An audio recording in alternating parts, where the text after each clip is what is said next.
Hello, hello, hello, everyone. Welcome back to Building Character. I'm sorry I was gone last week. Some stuff came up.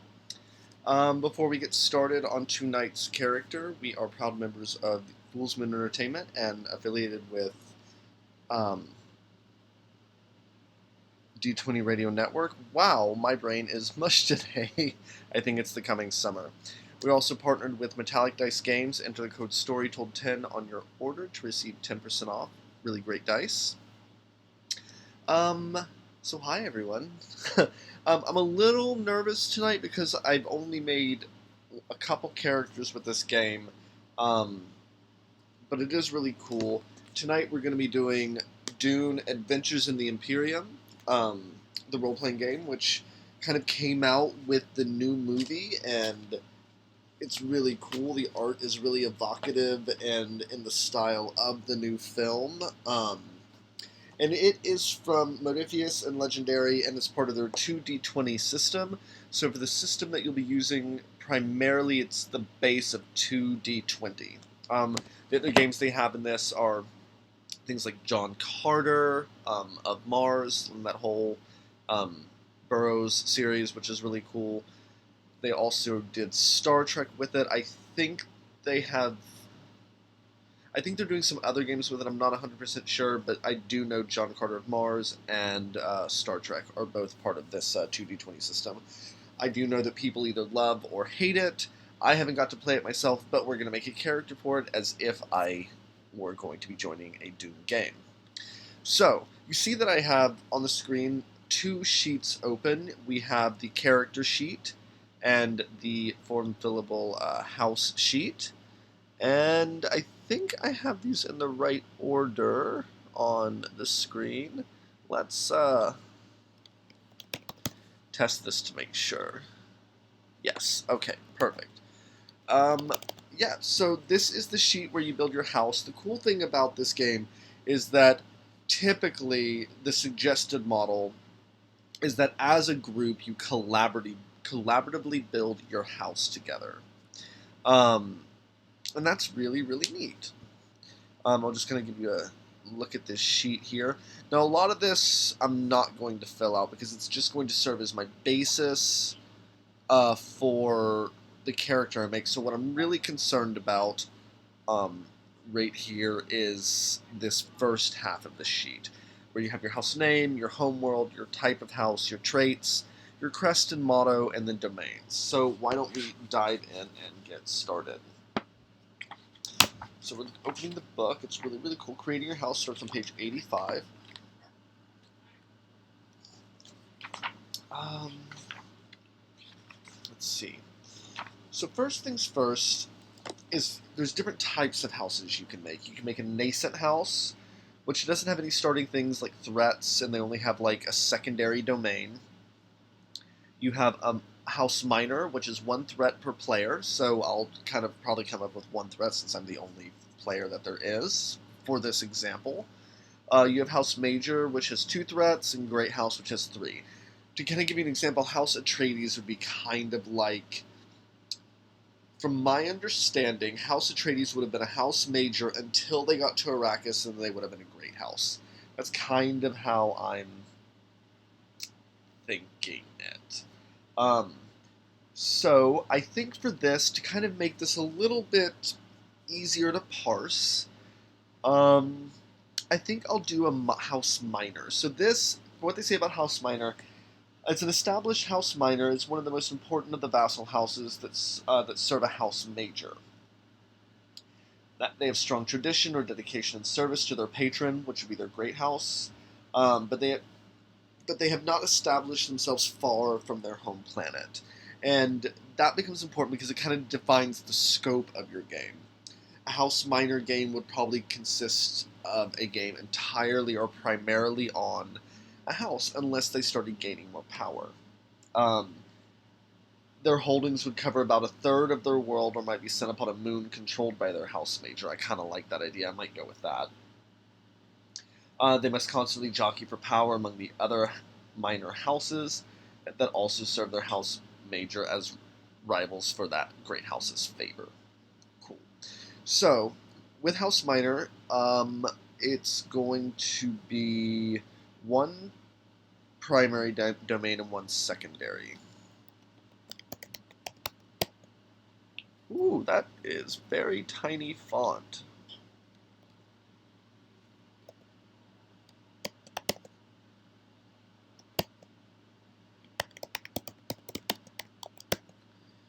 And these domains that you're saying are, ooh, kind of give you a glimpse into what this house is, and when you're building this with your characters, it'll kind of give you a direction of what the game kind of is going to be about. As a house minor, one threat per player. Okay. Cool. Now I need to name it. I think I might name it at the end. Is what I'm going to do. So, can we?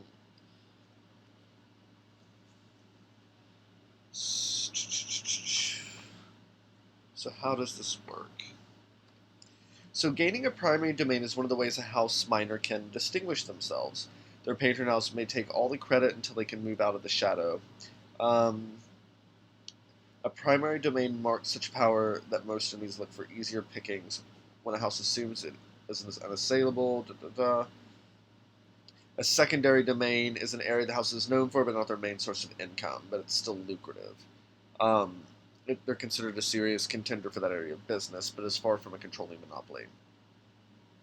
Here it says in the book, this means that a primary domain is a narrative aid to explain what your house really does, but a secondary domain shows where the house is in conflict and what business direction it is moving in. So it's kind of like this house in transition, maybe, sort of. It's important to note that a house's domains are not the only areas of business or what they're a part of. Even a minor house will have several interests, and those of a planetary power are vast, but these are the ones that they are known for. let me just make sure I understand what we're doing here.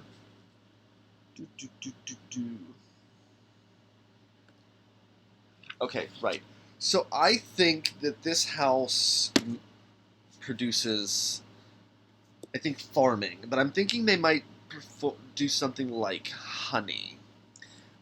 So domains. We'll put farming, and the area of expertise. Let's do this actually. Primary. Farming, machinery, produce, expertise, workers, and understanding. This would be produce. And my secondary domain, I think, will also be produce, which is funny. But I think since they farm honey and bees sting and have poison in their stingers, I think they also develop poisons. And that will be the secondary domain of Canley, which, what it says here, the next step forward from espionage is assassination. To avoid chaos, the great houses agreed on a set of rules for assassination to prevent slaughter. These forms of Canley, in quotations, are designed to limit both assassinations and the inevitable responses and are ruthlessly enforced by all the houses. As such, they are also a lucrative area of business. So it's going to be Canley and produce. Now I'm going to make a note here, honey, just so I know, and poison. Okay, so I kind of want to define my home world now, because that's the next step. Now that it says here, now that you know a little bit about your house, what your house does, you can detail a little bit more about its home planet and its coat of arms. The territory the house controls, it be a planet, moon, or just an area of land, is usually defined by the primary domain. I think their homeworld is actually a moon, and I'm actually getting this idea from the Becky Chambers Psalm of the Wild Built. She's one of my favorite authors right now, and it's this moon, but it's also like a farming moon, and it's lush and vegetative, whatever. But I'm also thinking of like the moons of Endor with Star Wars, and like you can have a lot of fun with the moon. So I think it's a moon, and I think we're gonna call what should we call this?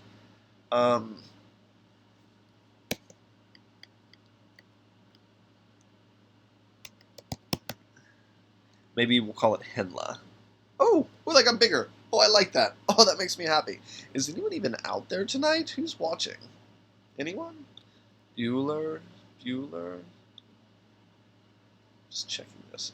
Oh, cool. Alien Conglomeration, Alien Gathering, Daisy Red, Not a Mr. Beast Contest, Roxessie, and TMD 1990. I recognize some of you names. Some of you I think have like come here before. That's awesome. I'm not sure who everyone is, but hello. Feel free to have a conversation in the chat. I will check that periodically throughout the stream. I see you. Yes, hi. I will check this periodically throughout the stream. If you have any questions or things you want to talk about, shoot them into the chat. So, as a group, you should discuss what you want your house's holdings to look like, but answering a few of the following questions might help you decide. What is the dominant form of weather on the world? Is it hot, a little cold, always rainy? I think it's very temperate, even temperatures. It's probably like paradise, for lack of a better term. But as we all know, looks can be deceiving. What sort of habitation is there? Is it mainly cities, towns, or isolated farms? I think it's a farming planet. I think it's primarily farms. There's probably one or two cities on there just for trade and for commute and business, that sort of thing.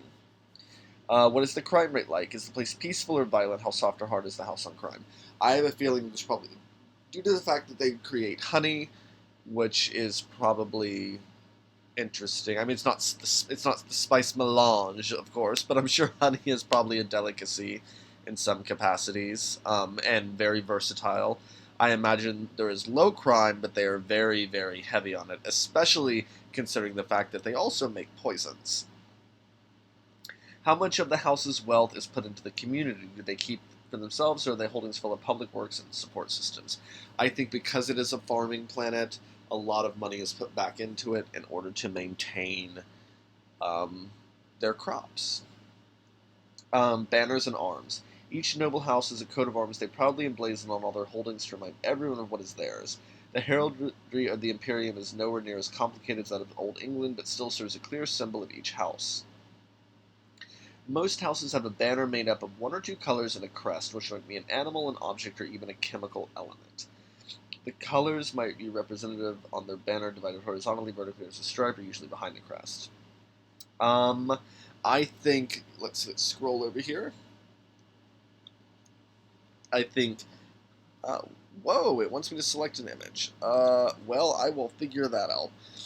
For the crest, I'm kind of envisioning green and gold, a green background, or maybe a green and gold stripe, with 3 bees facing each other. The bees each have stingers, also in gold, perhaps, but probably... I'll figure out. I'll design something tomorrow and upload that, so when you go to the blog and download the sheet, you can see the crest in the crest image. I think it'll be pretty cool. We'll see what happens. Let's see. We also need to figure out a motto.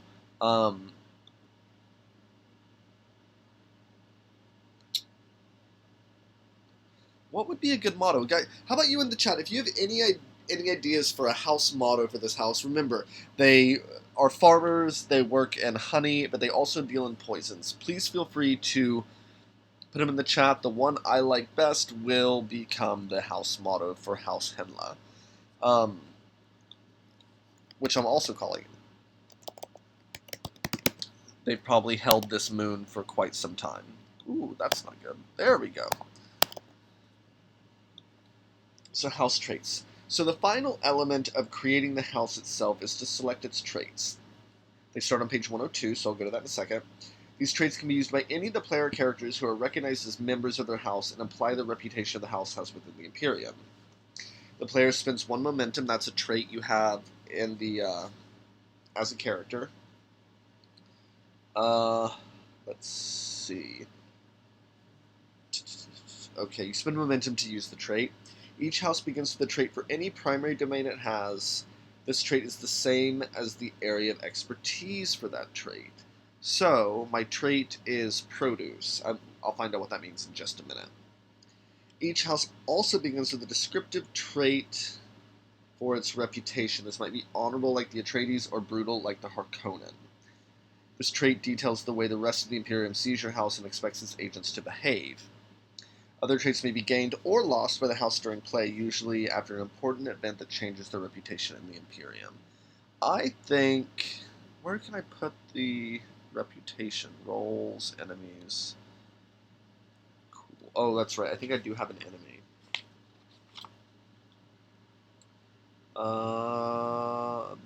Maybe not. Okay.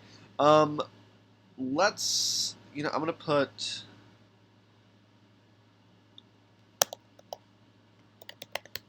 reputation here. I think I'm going to put cunning as their reputation. So they're known to be very cunning, and very slick.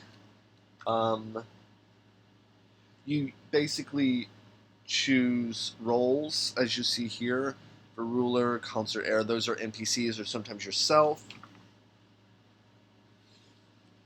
That's really cool. House minor. I have 1 minor house as an enemy. Oh, I need a D20. Wow. Okay, so I do have 1 enemy, so I'm going to scroll down here. And this is house... We'll make this house... Taka. They're a minor house. Ooh. According to the book. Hatred. So I'm going to...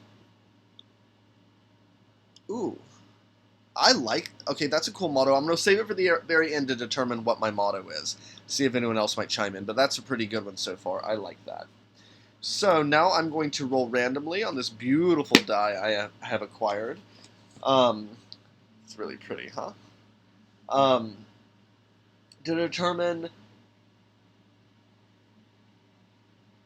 this is to determine how much they hate, how much of a rivalry Tekka has with Hinla. And that is a 15. Loathing. Oh, we loathe each other. I love that. It says the house always has some plan to destroy the player character's house. However, they won't risk their own resources unless they can do serious damage. Um, man, but it is right on the verge of Canley, which is, if I had gotten higher than that, if I had gotten a 16 or up, that it would have been the house has dedicated all of its resources to seeing the player character's house not only fall, but wiped out to the last person. They take any risk if it might see an end to the player character's house. We're right before there. I wonder what the reason is. 7. Ancient Feud. Oh, I love this. I love this. Ancient Feud. The houses have been enemies for thousands of years. Something one or more of the ancestors did caused a rift that has only widened as the centuries have passed. It is possible no one remembers what the cause was, though both houses have their own version of the truth.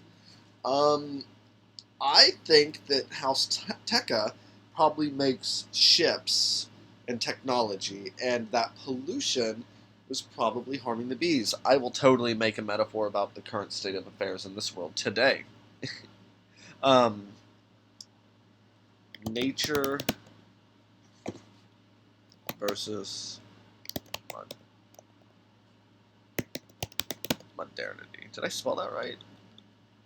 I think so. I'll double check that later. But it could be something even bigger than that. Who knows? It might even be nothing at all. It might have been a slight disagreement. But now we have an idea of House Hinla. Again, I will put the house crest and motto in like later. That'll happen. So now we are going to switch to do do do do do do.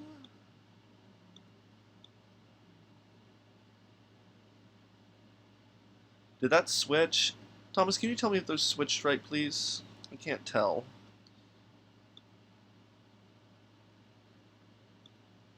I think that's right, isn't it? Yes. Okay. Cool. So, we're just going to make this a little bigger. If it'll let me select it, there we go. I'm going to get this all ready for you beautiful listeners out there. And we are going to... Bam. Perfect. Okay. Cool. So, we have our house Hinla made. I'm going to just put that in there. Remember where we saw roles on the house sheet? This is where that will come in. Faction will go into all of this later. You're just going to see some interesting stuff on the sheet. What I do love about this is that it is a one-page sheet. It is very, very... looks simple. It is deceptive. I'm still learning how to make these characters, so please, please, please bear with me. And I really want to play this game. Creating your character. Now, there are two methods of character creation in this. There's the planned creation, where you build your character from the ground up. It goes through several steps, making decisions at each step. You choose an archetype for your character, assign points to skills, choose your focuses and talents, select your drive statements, which I'm going to struggle with. I always struggle with stuff like that. And end with a fully formed character at the end of the process. It lets you start with the kind of character you wanted to play from the outset. There is also creation and play. It's like plan creation, but you make fewer decisions. You only make a few key choices, such as an archetype, a couple of your skills, one of your drives, and one drive statement. It leaves the rest blank. It lets you kind of build this as you play. I can see arguments for both. For this exercise that building character is, I'm going to do plan creation so you can see everything done and kind of understand what it is you're looking at. I don't know what name yet. I'll get to that in a minute. So, let me just... Okay, that goes into what everything is. Step 1, concept. So, this is a member of House Henla, but it's not necessarily like a family member. Like Duncan, Idaho, for example, is part of the Atreides house, so he would be part of House Atreides, but he would be his own man within it. Let's see, concept. Consider your character idea. I think I might be somewhat... I think this character might be somewhat studious and might be interested in lore and history. Despite what their family does, I think they're interested in the cost of the past and really obsessed with understanding that. Select a faction template if applicable and record its trait if you do. I don't think I'm going to go with a faction template for this. I do think this is an actual member of House Henla, so we're going to go XXXXX Henla.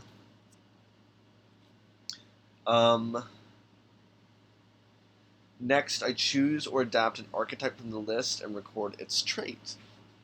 Where is archetype on here? I think that is probably what role is. Okay, those are, okay, archetypes. Let's see, there's things like analysts, empath, envoy, heralds, infiltrator, messengers, protectors, scholar. Scholar might work. Strategist, tactician, warrior. Yes, I'm going to go scholar. And primary skill is understand, and my secondary skill is discipline.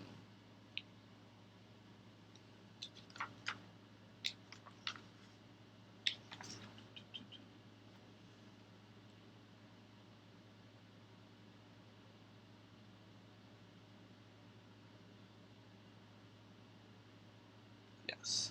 Okay. Next, select a general archetype for the character. These archetypes are designed to be relatively broad and cover a range of concepts, and it shouldn't be difficult to find an archetype that fits the concept devised, starting step 1. But if you still can't find something that fits, either change the theme of an archetype that is right. Okay, so an archetype provides a single trait representing a character's role or status. My trait is scholar. That I'm not sure where that goes. We'll figure that out as we go.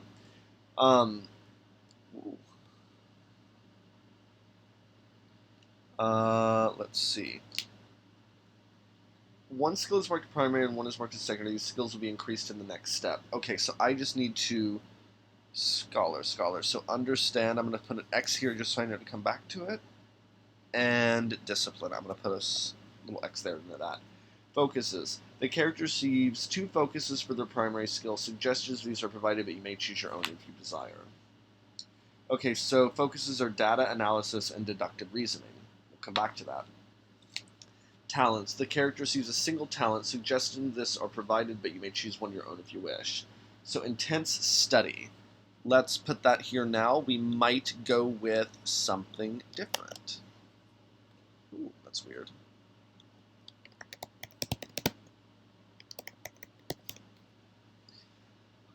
Okay.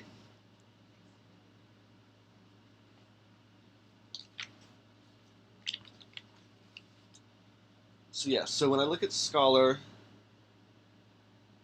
drives, scholars are frequently driven to pursue their studies because of deep interest in uncovering the truth. Others see the value and potential power to be found within knowledge. Okay.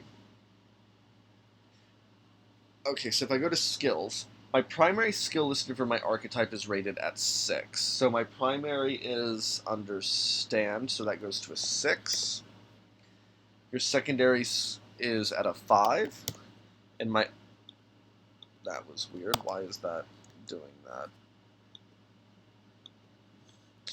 These PDFs really are trying it, aren't they? There we go.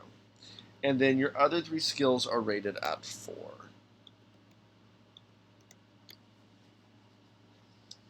Once you've done this, you may increase any skills you wish, but you have 5 points which you may distribute as you see fit between your skills. Nothing can be increased above an 8. So I have 5 points to spend to increase any of these. I'm going to make this a 6, that's 1. I want to have my communicate 2 higher, so that'll be a 6. So it's 2, 3, 4, and then we'll make understand a 7. Perfect. Da, da, da, da, da.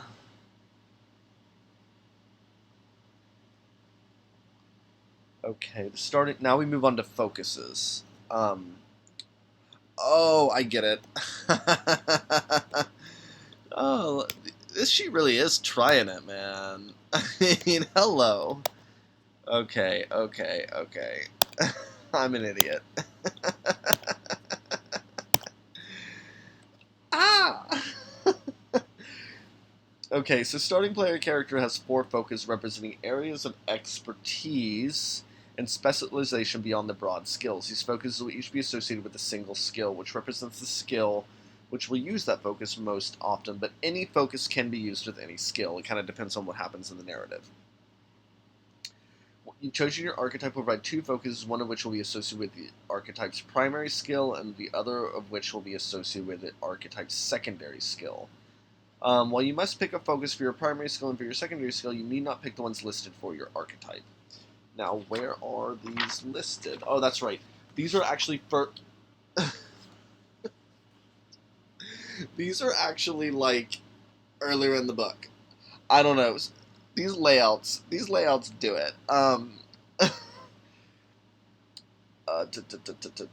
Okay, I actually think I am going to take a battle focus. I know I didn't put any skills in that, but I think, like, I think that might actually, come up. Communicate focus, I do think I want one of those. I have to have one in discipline, and I have to have one in understand. I don't think I'm going to have a move focus. I don't think that really applies. So let's look at these battle focuses. Assassination, I think assassination makes the most sense. He is, after all, a member of his house. Communicate. Let's see. There's a list here. What do I want to...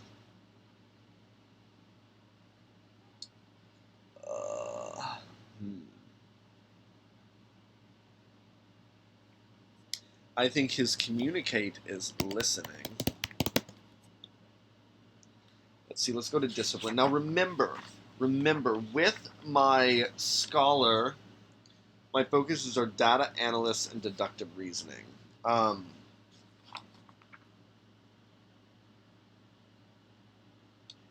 So data analysis is collating and cross-referencing information, and deductive reasoning is making assumptions based on current information. I think discipline will be data analysis. God, I can't ever spell that. I know, I'm so stupid, everyone. I do apologize. analysis. Now, my understand, I don't think I'm going to go with deductive reasoning, but...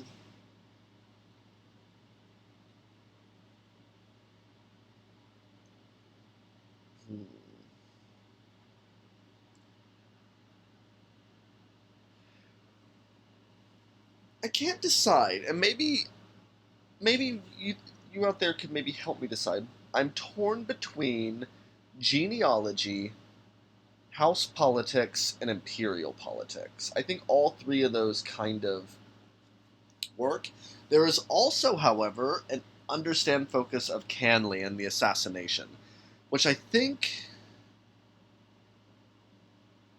any focus can be... I think actually my battle... No. I kind of want to put Canley in my battle. That could be cool. Hmm. You know, maybe let's do this.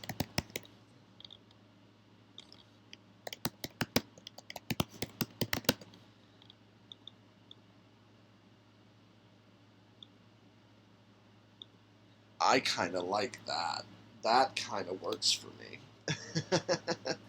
Okay, so the next part is going to be the drives, and the drive statements are going to take me a little bit, I think. They usually do. Okay, so.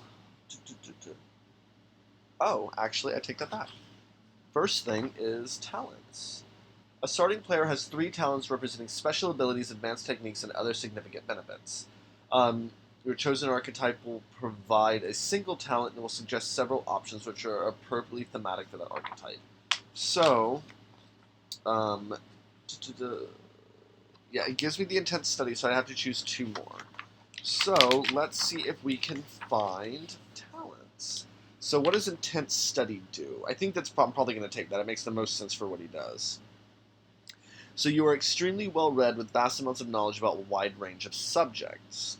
Once per scene, you may use your understand skill in a single skill test instead of any other skill, and you are counted as having a focus for that test. Perfect. That is absolutely in line with everything I've done. Let's see, there are a lot of talents in this. There's bold, binding promise, collaboration. There's even talents if you're like a combat medic, which you have to be a Sook Doctor talent.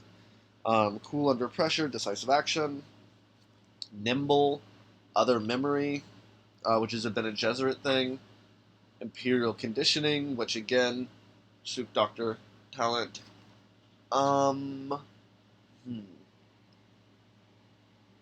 Passive scrutiny could be interesting. Um, for that one, when you enter a scene, you may ask one question of the game masters if you spend a momentum to obtain information. Um, I do have that communicate listening. I think I might take passive scrutiny, which means I get 1 more.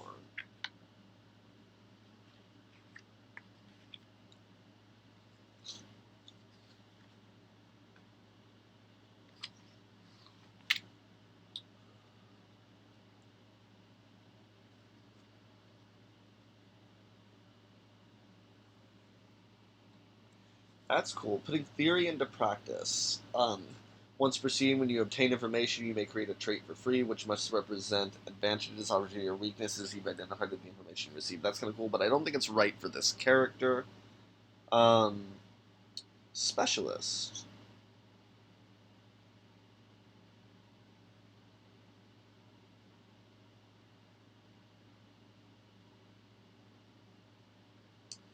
You may purchase this talent multiple times. I don't think that's right. No.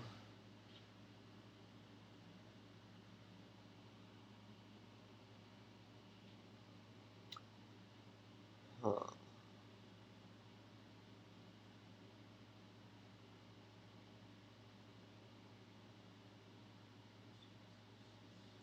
Ooh, unquestionable loyalty. That's interesting. At the start of each adventure, you begin with 1 additional point of determination. This extra point can be used on an action which is in direct service to your house. Huh. I like that. I like that.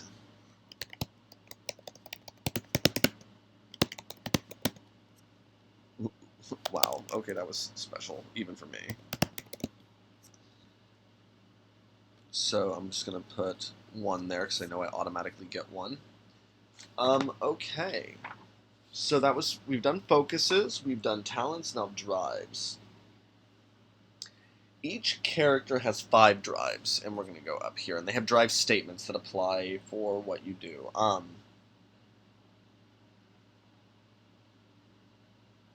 And you want to have 1 drive statement that poses a problem, and we'll go into that as we do it. But you have duty, faith, justice, power, and truth. Um,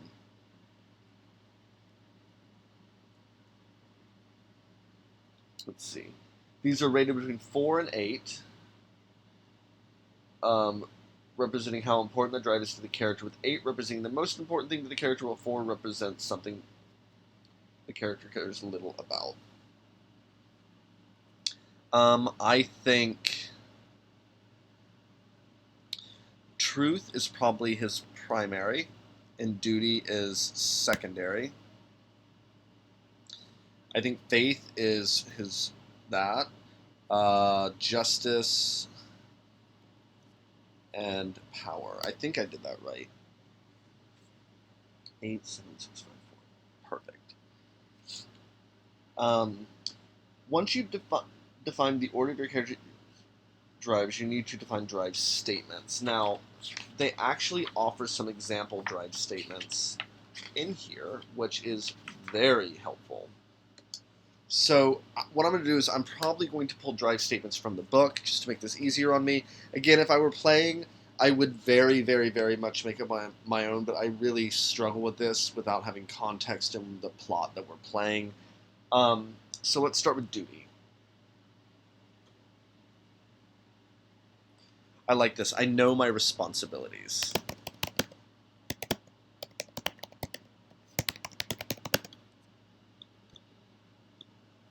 I always put an A in there. I don't know why.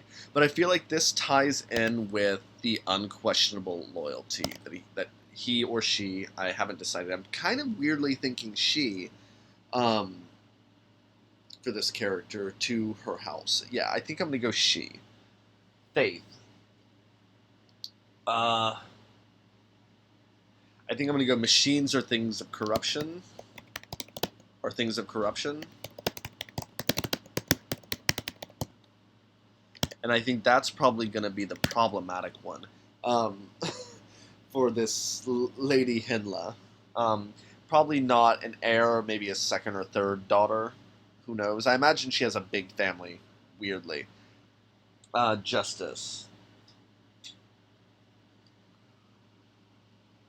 What we do will return to us. No. I think everyone should be treated equally. Which is really easy for a privileged little princess to say, right? It's doing weird things to that font. Anyways, power. Now, the house is cunning. I need to remember that. Power must be used wisely and cleverly.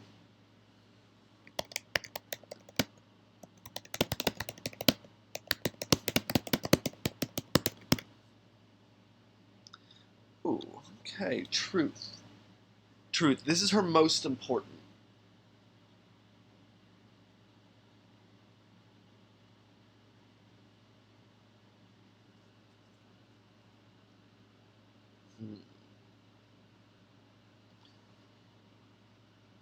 Oh, I like this. What one wishes were true is seldom so.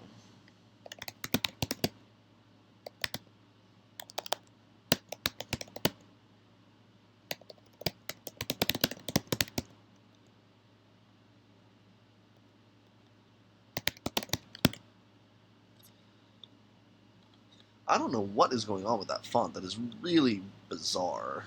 I'm not sure. Let's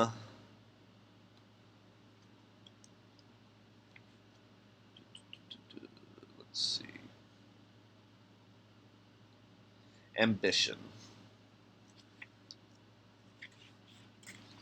Okay, 1 second, because that will come in.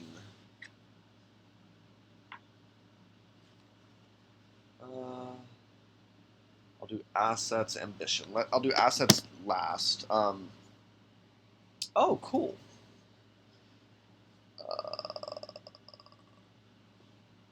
Let's see, ambition.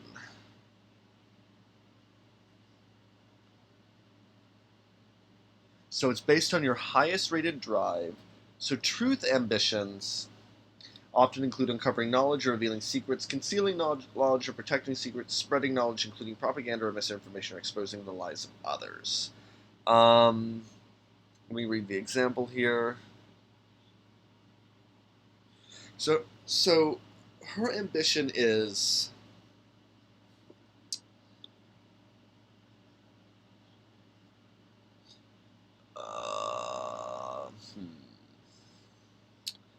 Her ambition is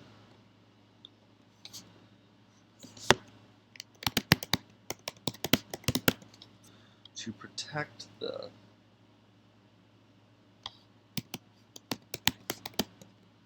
not sanctity, sovereignty.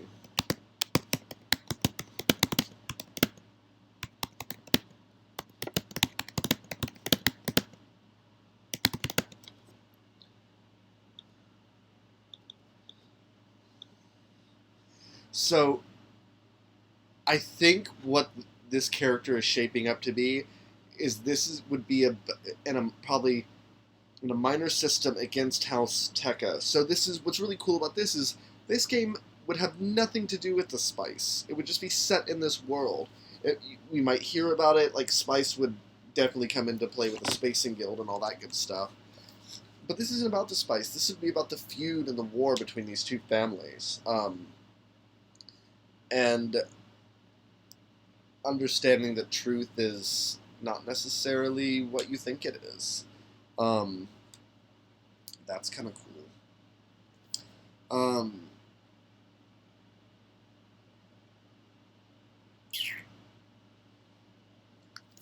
So let's see. So now we do assets. Because we've done drives, we've done talents, assets. We'll go down here. Assets.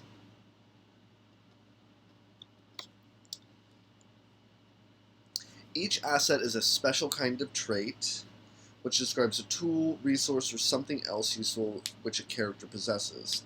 They're used during conflict to overcome opponents, obstacles. Some of these are tangible, representing physical things. Others are intangible, representing contacts.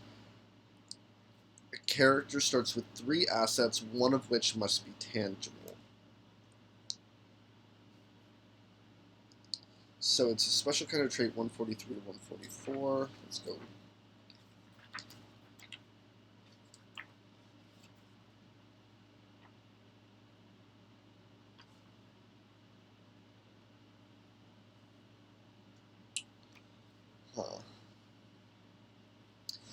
I'm just going to read these real quick. This example. There's an example character creation in the book, which is really wonderful.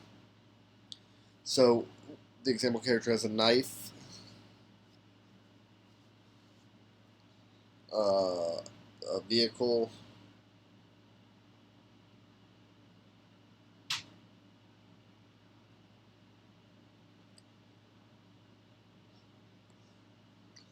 okay. So I think poisons.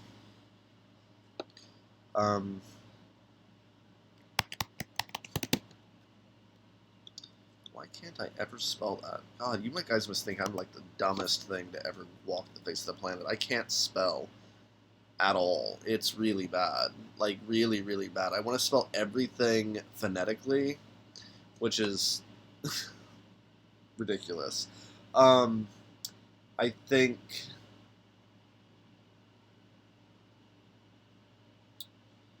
she probably has a lady's maid or a handmaiden.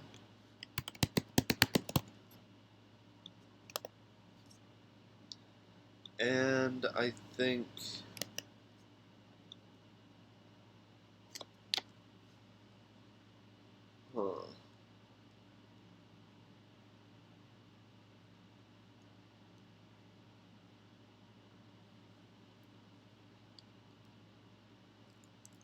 God, she's kind of a little secret assassin, isn't she? I think she probably has a ceremonial dagger. And I think the ceremonial dagger probably is what she uses if she ever has to do an assassination in the old style. Okay, so that takes us to just the finishing touches. We've already done the ambition, but we do get to select an additional trait, and I'm not quite sure what this means. It says select one additional trait for your character, reflecting the character's reputation and how they're regarded by others. These do not necessarily have to be accurate descriptions of who the character is, only how others perceive them. A character may seek to cultivate a reputation distinct from who they actually are. So it's a trait, but it's not a trait, right? It would come up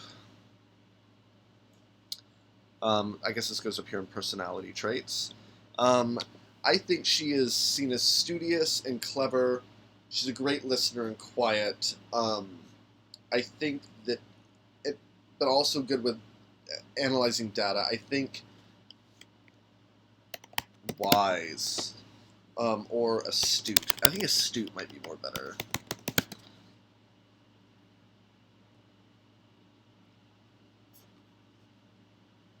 Yeah, yeah. Now personal details. I think we've kind of got a grasp on her personality. Talked about quiet.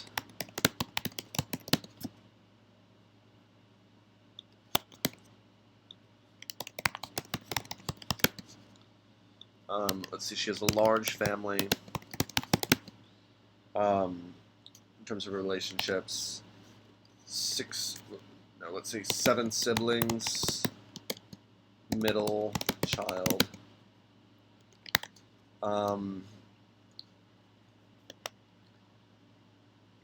Appearance. I think she probably has, more freckles than she should be considered proper, but she's pretty. Pretty, but slightly unkempt.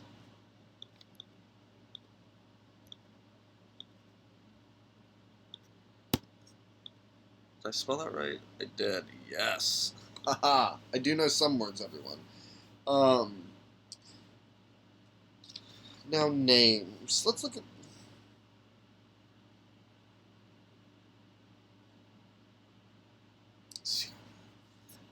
Hmm. I can't decide on a name.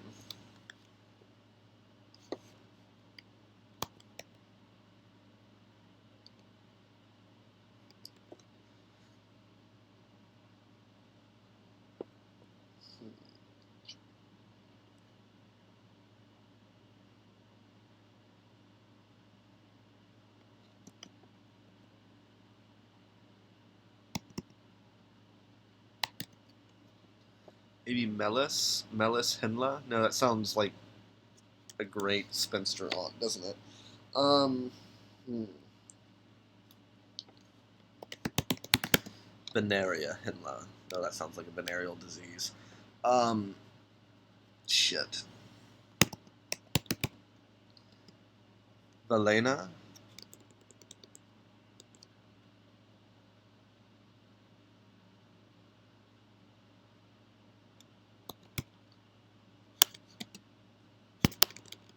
Oh god, this is hard. This is hard.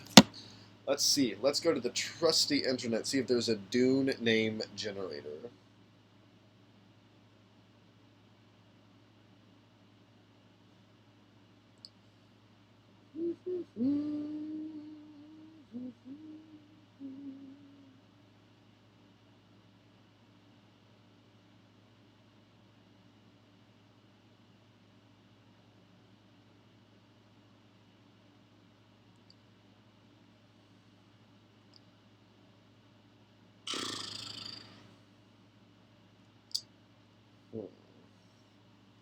I am also willing to take any suggestions.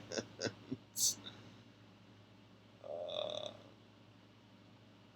ooh.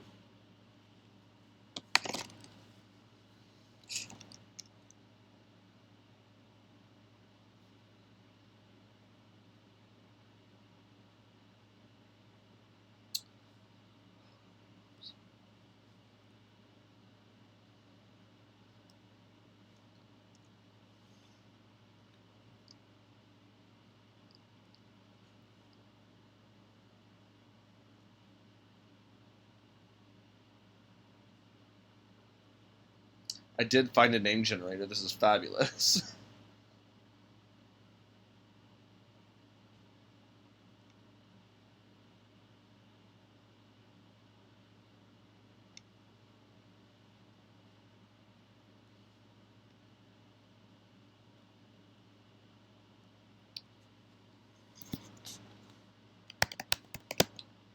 Paige Henla. I like Paige. Yes, I like Paige. She is the youngest. Oh, I need to put that in there. Middle child, youngest daughter. Cool. Okay. Well, guys and gals, and those who have yet to make up their mind, ah, that is more or less everything.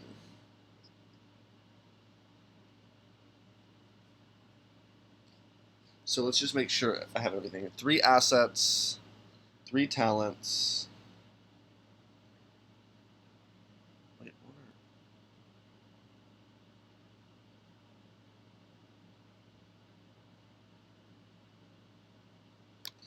I feel like I missed some. I feel like I missed some.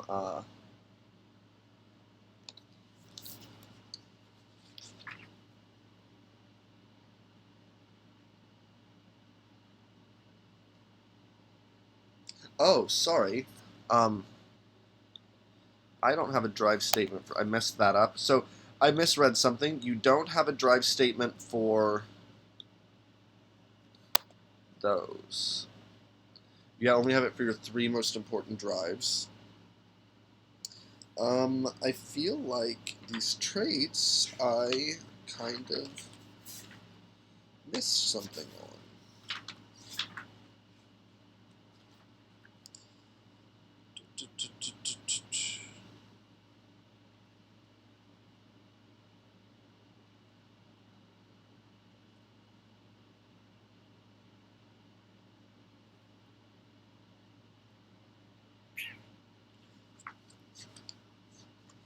Oh, wait a second. Wait a second. Wait a second. Okay. Oh, that's right. Okay. So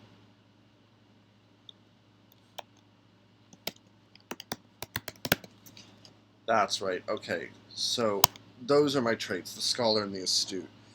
This example one had been a Jesuit because I choose a template 2, which gives you something else. I chose not to do that only because I didn't think.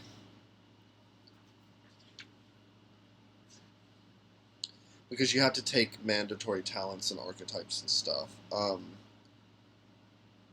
Yeah, what was the pronoun Bendu conditioning? Let's look at it. Maybe I will take it because it doesn't. I would just have to change one thing, and I could possibly take the unquestionable loyalty off for the Pranu Bendu conditioning. What does it do? What does it do? Maybe she has been a Jesuit. Who knows? So you have absolute control of your body, every muscle, every nerve. Oh, you know what? Let's do that. Let's have her Bene Gesserit training. Let's see. Let's delete this.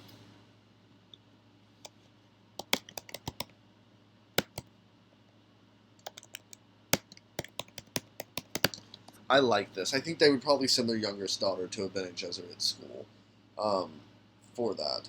So Pranu Bindu. Pranu Bindu condition. Okay, so everyone, that is Paige Henla, Bene Gesserit, and youngest daughter of House Henla. Secret assassin, good at listening and data analysis. I guess it was kind of inevitable that she would have become a Bene Gesserit with some of these skills. She probably has a Gom Jabbar. Oh.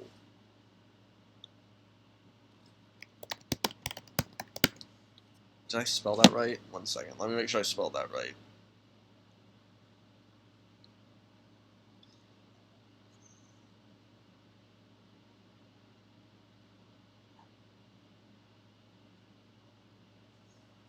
Yes. Oh, yes. Okay, I'm like totally into this character. Okay, well, with that in mind, we've reached the end of the stream, and the only motto I got, thank you so much, Thomas, for that, is is is the honor nature, honor purity, honor peace. And I'm just going to paste that right in there into the motto. You'll see that when you download the character. Thank you so much, everyone, for tuning in tonight. I really appreciate you joining, and I can't wait to see what we do next week. But until then, have a wonderful night, and check out our blogs. I posted about all the characters I've made on Building Character. Our AP, we have one this Friday. Again, we do it every other Friday, but this Friday will be The Body Electric. Like and subscribe if you've enjoyed this, and if you have any questions, please come join our Discord server. There's links on our website. I believe there's a link on Twitch, but our website link is definitely on Twitch. Thank you so much, and have a wonderful, wonderful rest of your evening. Have a good night. Bye-bye.